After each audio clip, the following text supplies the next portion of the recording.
All right, everybody, welcome to Aaron Miller's Outdoor Adventures. And today, the story I'm going to tell you deals with one of my earliest outdoor adventures.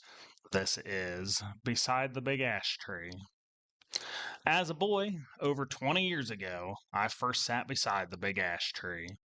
It was the fall of the year, and Ohio's shotgun deer season was in. My dad, my brother, and I had all taken the day off to go hunt deer, and all three of us knew that the place to go was beside the big ash tree. After a while, my dad and little brother went down to the creek bottom to hunt, but I stayed put.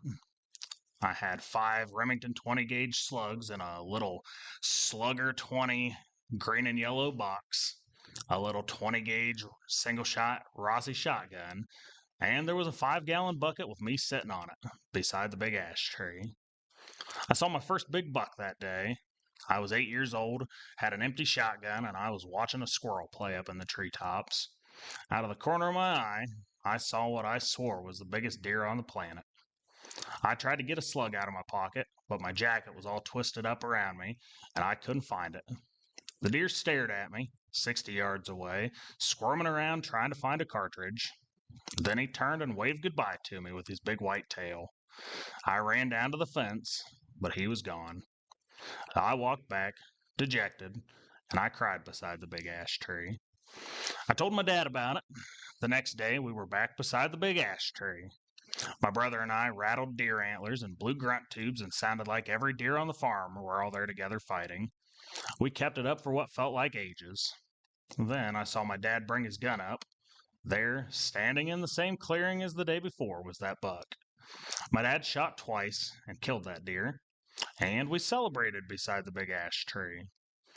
I have lots of core memories beside the big ash tree. I remember cooking hot dogs while we burned brush in that fence row. I killed a few more deer sitting in lawn chairs or on 5-gallon buckets beside the big ash tree.